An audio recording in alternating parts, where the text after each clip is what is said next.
Most people share their transformation journeys after the fact, the exciting, dramatic transformation.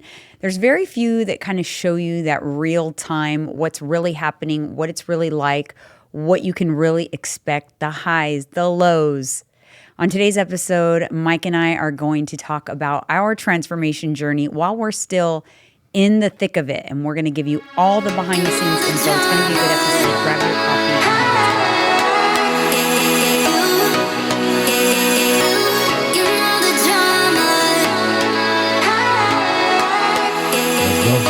Break it down. Let's break it down. Let the people know what's going on. Yeah. And that's a true thing. You're right. People always show like the before and after. They don't show the middle. They don't show the messy middle. No. The messy middle. The messy middle. And the internet is filled with transformations. Yes. And they always look like they were much quicker and wow, they're so dramatic than they really were. And that's what makes people's perspective of what fat loss really is like skewed. Yep, exactly. Don't you agree? Of course. Because people think like their brain can't compute like, he looks like this way, she looks like this. All of a sudden they look this way. You don't see all the work and the grind and the times you almost want to quit and give up. Like, why am I doing this? You're fighting it. Yeah. And then you finally see the after, like, wow, they got there. But there's a lot of BS you got to go through in that middle. There is. And that's what I want to talk about today, because I want to give people realistic expectations on what to expect when you really embark on any kind of transformation, big or small.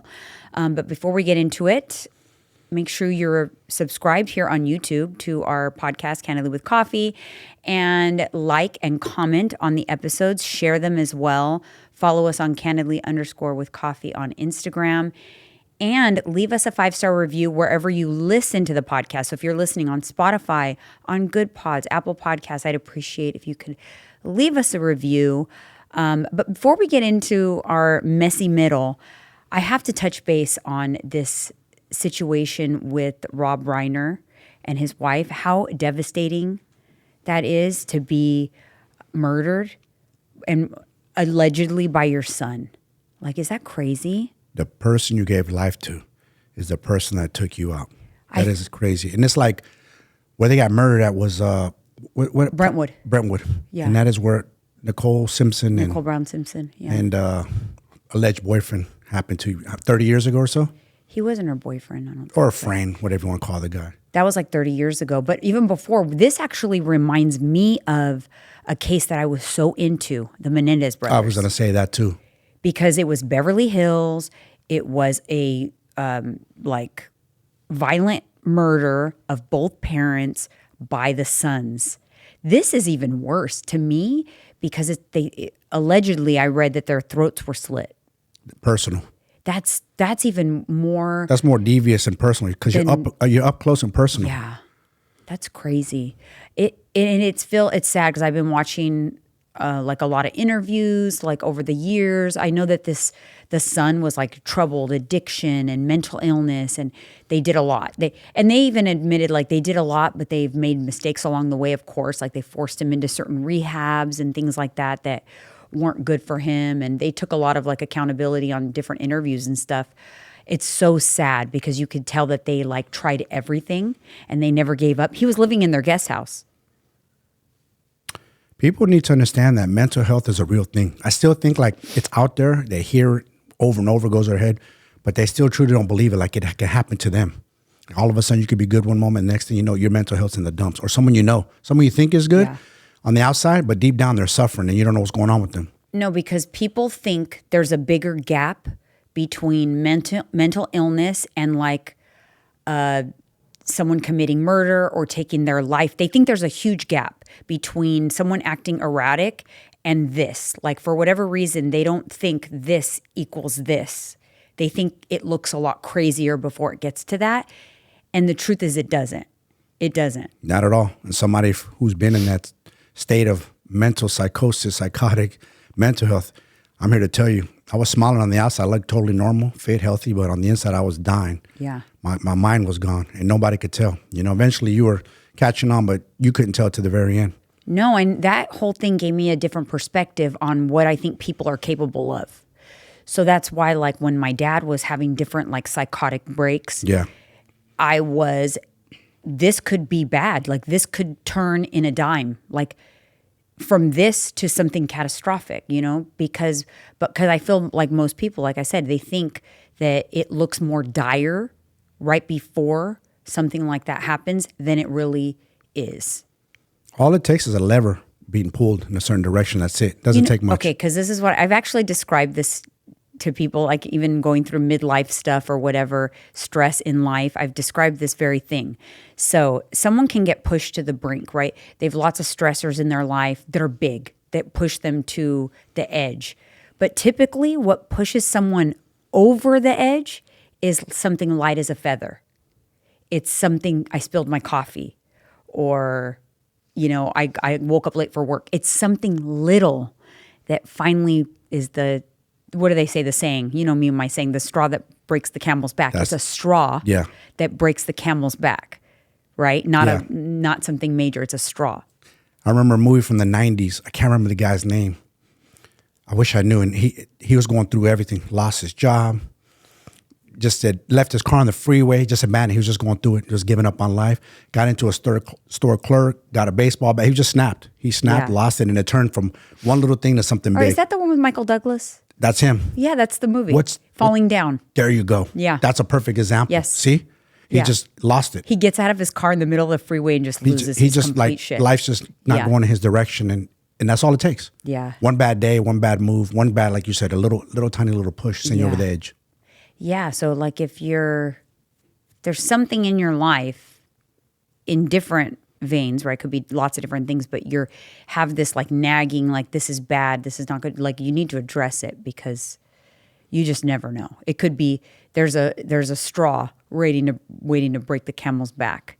It's true. And hindsight's 20/20, obviously. Like in this circumstance, there's going to be a million reasons why, they should have known, they should have done something sooner, blah, blah, blah. But hindsight's 20/20.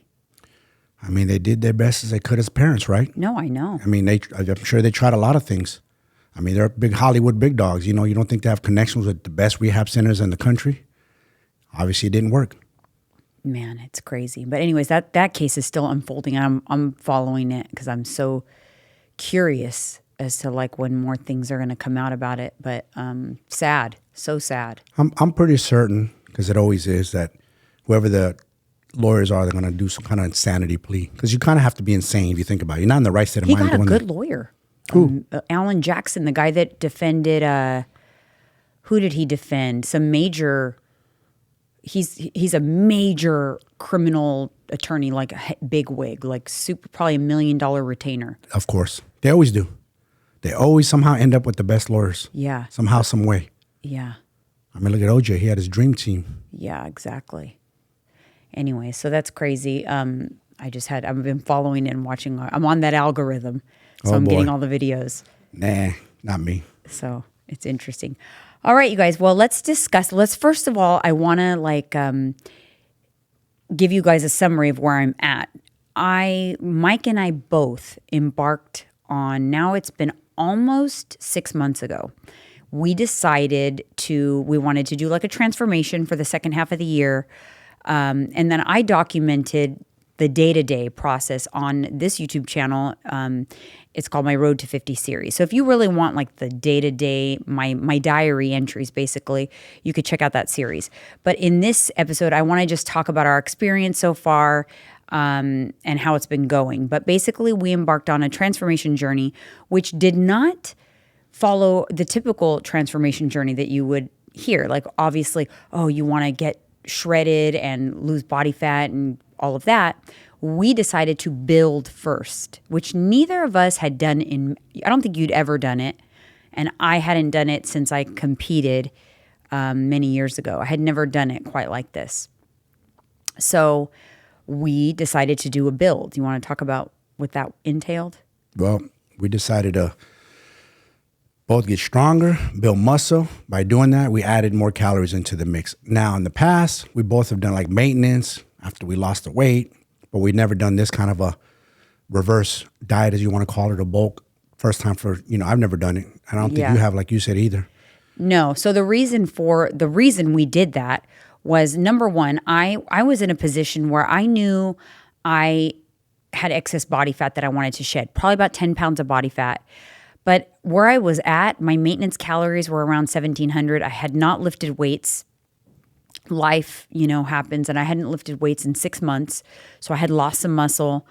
I wasn't in a great place to cut because a cut would have looked like a 1,200 calorie diet, getting pretty lean, but being pretty small, which is not really what I wanted. I was going for strength. I wanted a strong physique. So, and I also thought 1,200 calories in order to do that is going to be brutal. And I don't want to have all of the negative ramifications from going on 12 weeks of eating only 1,200 calories. So for me, reluctantly, because that's difficult, especially, I used to weigh over 200 pounds. So deliberately going into a period of time where I was going to increase calories, knowing my weight was going to go up, potentially gaining body fat is scary mentally. Because that is, you fear that you're going to go back to your old self. You just do. It's just natural. That's what I struggle with big time. But we went on, we committed to it, to each other, that we're going to do this. We're going to slowly increase calories by trying to and minimize body fat gain as much as possible, but understand that we're going to gain some body fat. But in the process, we're going to dedicate ourselves to a progressive overload in the gym to gain strength and build muscle.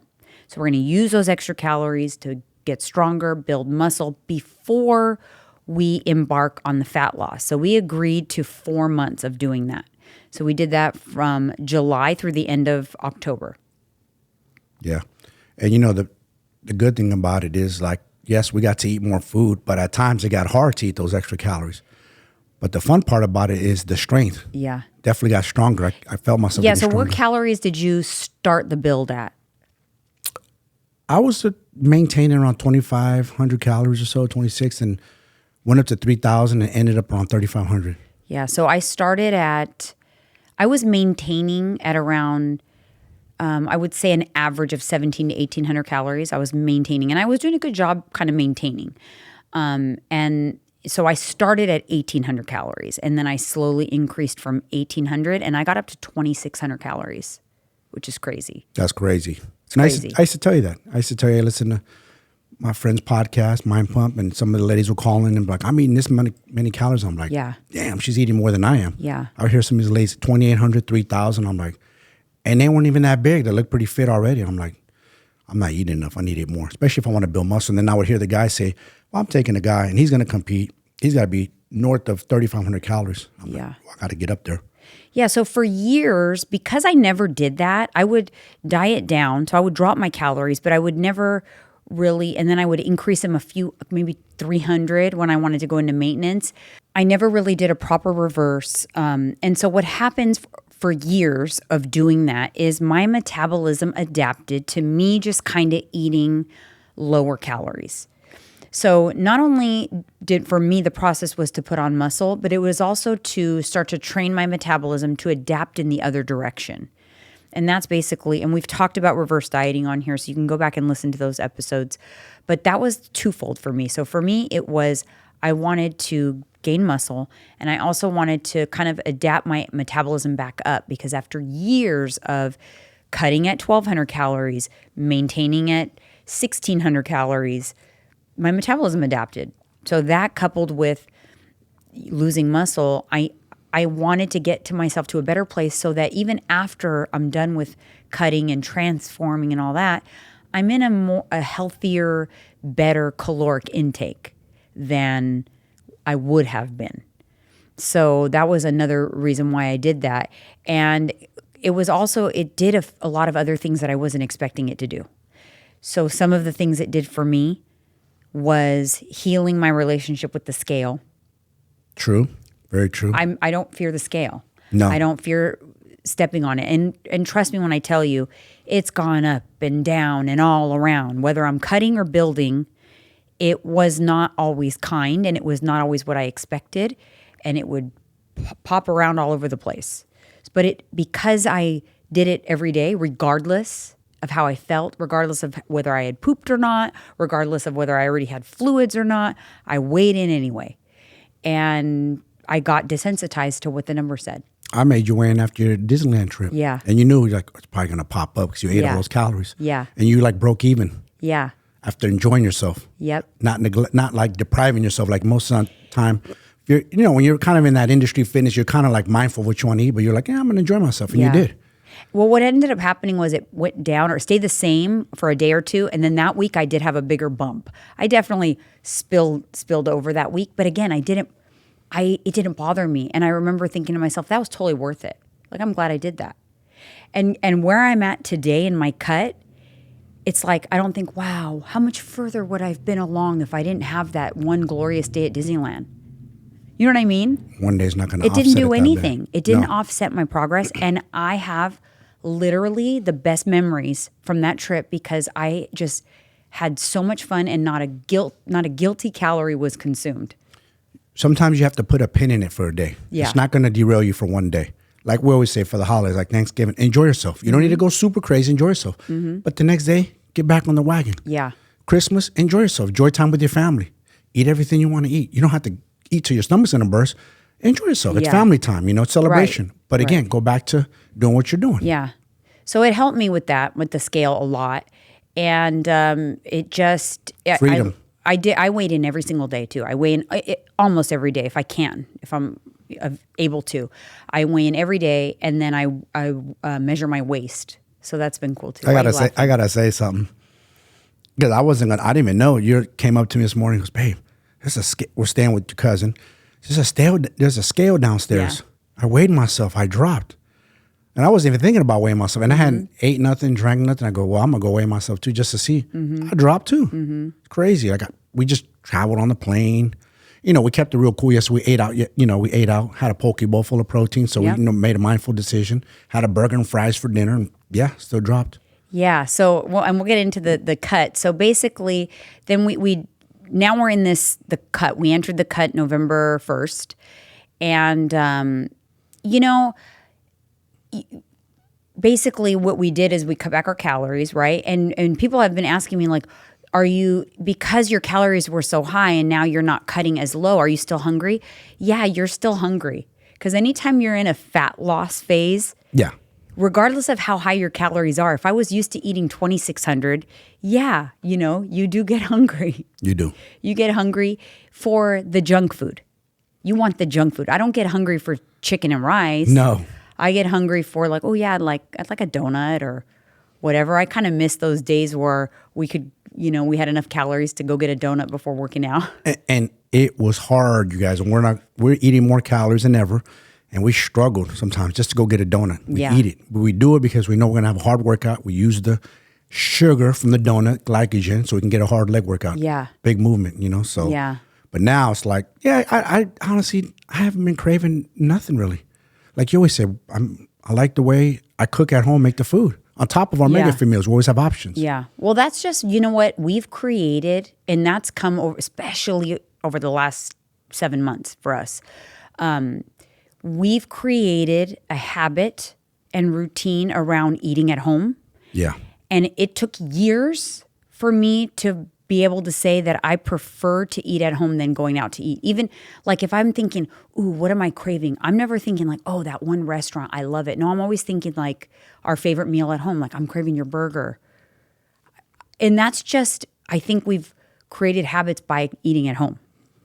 I always say this, how you succeed at losing weight, maintaining weight, all the above, is be a master in your own kitchen. Make the food you enjoy. If you like tacos, easy. Like burger and fries, easy. Burrito bowls, anything. You learn to cook at home. I keep it real simple. I love breakfast, pancakes, eggs. I make it work as long as I hit my protein target. Don't go over my calories.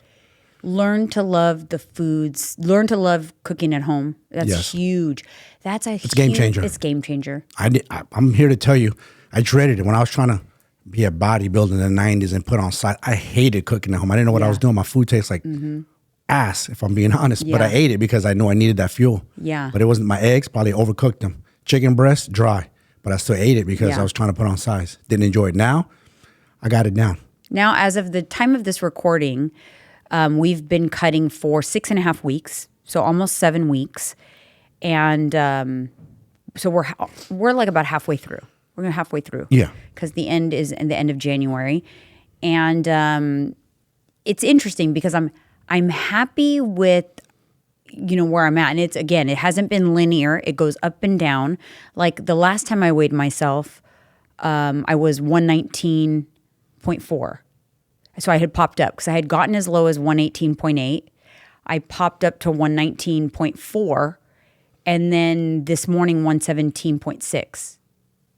Wow. So that's how much the scale fluctuates. It fluctuated 1.8 pounds in a day. That's crazy. That just goes to show you. And I've just become, so did I freak out when it went back to 119.4 from 118.8? No, I'm just like, it's data. I just weigh in, I do my waist measurement and go about my merry way. That the build helped me with that.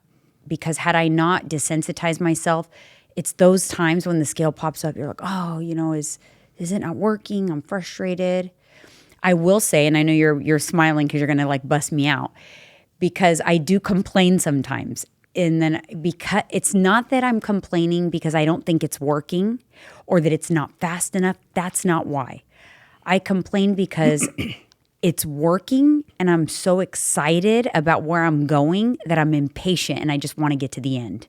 It's like I want to race to the finish line.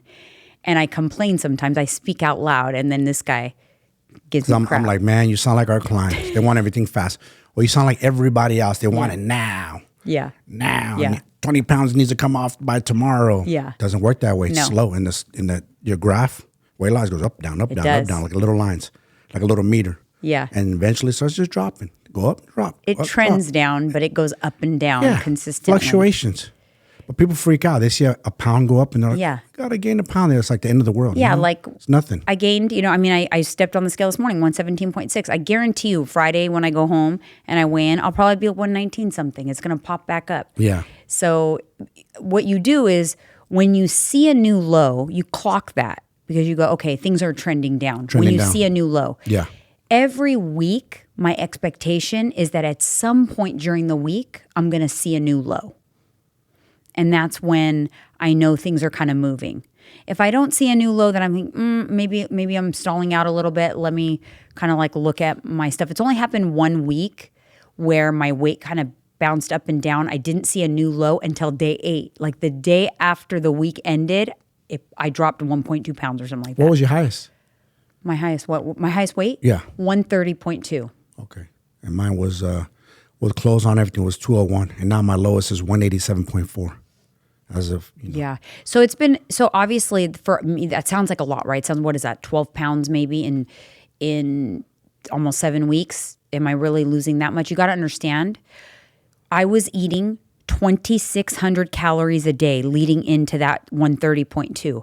That is a lot of daily carbohydrates. That is a lot of daily calories. That is a lot of food jammed into my digestive system. The first couple of weeks, you are shedding water and glycogen, and all that excess food is digesting and you're kind of cleaning it out. So the first couple of weeks, I think I dropped from 130.2 to like 126 or something like that, 125.5, something like it dropped fast. But that wasn't fat loss right off the bat. That was a lot of that. So it seems more rapid than it is.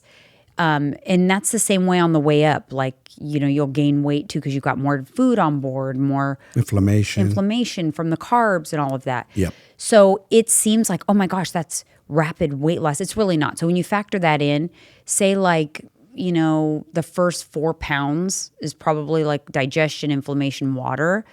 And then so if you take that, that'd be 126. So I'm down maybe like 8 pounds in 7 weeks. It's maybe a pound a week. Totally doable.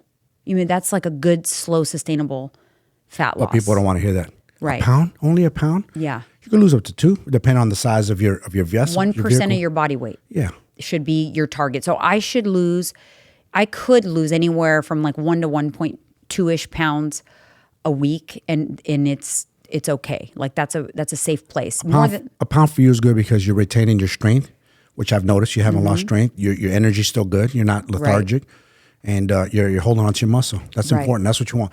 Muscle's like gold, people. That's the goal. Muscle is harder to build than actually losing fat weight. People Yeah. think it's the opposite. Muscle is much. I'm a man now. It's harder to build. I'm here Yeah. to tell you. A professional bodybuilder says, if I could gain 10 pounds of muscle in a year, I'm winning. Doesn't sound like much, right? 10 pounds of muscle is a lot. Yeah. So think about it. If you're holding on to your muscle while you're trimming this off, you did your job correctly. This is a defined line that we're trying to master. Yeah, and it's so, even though, okay, the scale, you hear the scale like, oh, wow. Then when you look at the pictures week over week, it doesn't really look like a lot is happening. No. It's going to look like a lot happened in hindsight, but it doesn't look like much. It's so gradual. And I document it for my channel so you guys can go and look at the pictures. I do week over week, same bikini, so you can see. And it is very much like if you were a client looking at that, you'd be like, Coach, I don't see. Is anything happening? It doesn't look like it. But things are happening to the trained eye. Yeah. But it's really difficult for the average person, especially if it's your own body because you're so critical. And you're looking at, you got to understand, okay, if you lose a pound of body fat in a week, look at like a pound of body fat like in your hand. It'd be like a little quarter cup in your hand. It would, it's not like a lot, right? That came off of your wrist. Look at my wrist. Look at my watch. It's loose. That's true. It's like a bracelet at this point. It came off of my wrist. When I'm looking at my progress pictures, am I looking at my wrists? No. No. Am I looking at my neck, my toes, my ankle? No. I'm looking at my stomach. I'm looking at the back roll under my bra. And I'm like, man, it looks the same, But it's because it's coming off of very little all over, but everywhere. Little minuscule sheets. It's coming off everywhere. You cannot force it to come off. We all want it off our belly. Mm-hmm. Unfortunately, that's just not the way. That comes off at the end. Yeah. And so what's cool, and I mean, not to toot my own horn, but this is what I do with my clients. And I know what to look at. I know what I'm looking at. I know the data points. I'm collecting the data. Just, trust me. It's working. It's happening when I tell you it is. And I get it. And I like that I put myself through this journey because the data stuff I get and I know, but this helped me to get sensitive again and get empathy again for the mental stuff that you deal with. Yeah. I try to look at my pictures through the lens of my clients and I'm like, yeah, I get it. It doesn't look that dramatic, but trust me, it's happening. Like, just keep going. My biggest challenge with clients is with the anticlimacticness of the week over week stuff when you feel like you're working so hard to keep them in the game.